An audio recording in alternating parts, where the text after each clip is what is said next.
ভারত নিয়ন্ত্রিত কাশ্মীরে নিয়ন্ত্রণ রেখা বরাবর চলছে একের পর এক বাংকার খোঁড়া। ভারত পাকিস্তান যুদ্ধ যেখানে থেমে গেছে সেখানে নতুন করে বিপুল সংখ্যক বাংকার খোঁড়ার ভিডিও সামনে চলে আসায় তৈরি হয়েছে তুমুল আলোচনা এবং রহস্যের প্রশ্ন উঠেছে। তবে কি যুদ্ধ আবারও শুরু হবে? আর এই জিজ্ঞাসার পালে হাওয়া দিচ্ছে ভারতীয় পক্ষের যুদ্ধংদেহী অবস্থানের।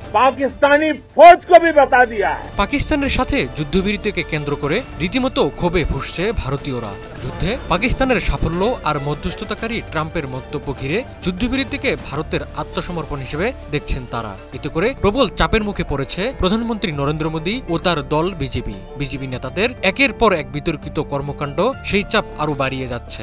নরেন্দ্র মোদী এমন এক নেতা যিনি নিজের রাজনৈতিক ক্যারিয়ার রক্ষায় যে কোনো কিছুই করতে পারেন। অনেকেই ধারণা করছেন নিজেকে বাঁচাতে আবারও পাকিস্তানে হামলার কৌশল নিতে পারেন মোদী।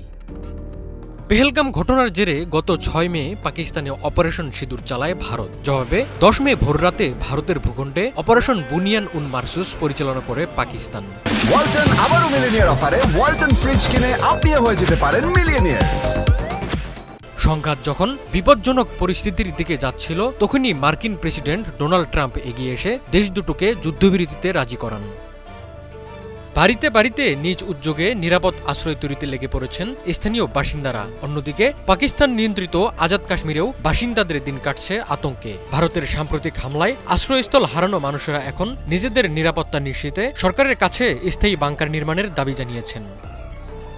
ভারত পাকিস্তান যুদ্ধে সবচেয়ে বড় ভুক্তভোগী সীমান্তবর্তী দুই কাশ্মীরের বাসিন্দারা। সংঘাত শুরু হলে ভারত নিয়ন্ত্রিত কাশ্মীরের অনেকেই বাড়ি ছেড়ে চলে যান নিরাপদ আশ্রয়ে, অনেকে আবার জীবন বাঁচাতে আশ্রয় নেন বাংকারে। যুদ্ধবিরতির পর বাড়িতে ফিরে যুদ্ধের ভয়াবহতা টের পান বাসিন্দারা। অনেক বাড়িতেই গোলার আঘাতে দেওয়াল জুড়ে তৈরি হয়েছে গভীর গর্ত, ভেঙে পড়েছে জানালার কাঁচ, খসে পড়েছে পলেস্তারা। যে কোনো সময় আবারও সংঘাতে জড়াতে পারে দুদেশ, এমন শঙ্কায় দিন কাটছে কাশ্মীরিদের।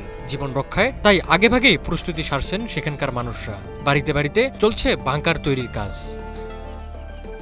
একই পরিস্থিতি পাকিস্তান নিয়ন্ত্রিত কাশ্মীরেও। নিয়ন্ত্রণ রেখার খুব কাছেই অবস্থিত নিজেদের ক্ষতিগ্রস্ত বাড়িঘরে ফিরতে শুরু করেছেন বাসিন্দারা। অনেকেরই থাকার শেষ আশ্রয়টুকু হারিয়ে ঘুরে দাঁড়ানোর চেষ্টায় ব্যস্ত। স্থানীয়দের অভিযোগ, সংঘাতপূর্ণ এলাকা হলেও পর্যাপ্ত সুরক্ষা ব্যবস্থা নেই তাদের। ভবিষ্যৎ হামলা থেকে বাঁচতে সরকারের কাছে স্থায়ী বাংকারের দাবি জানান তারা।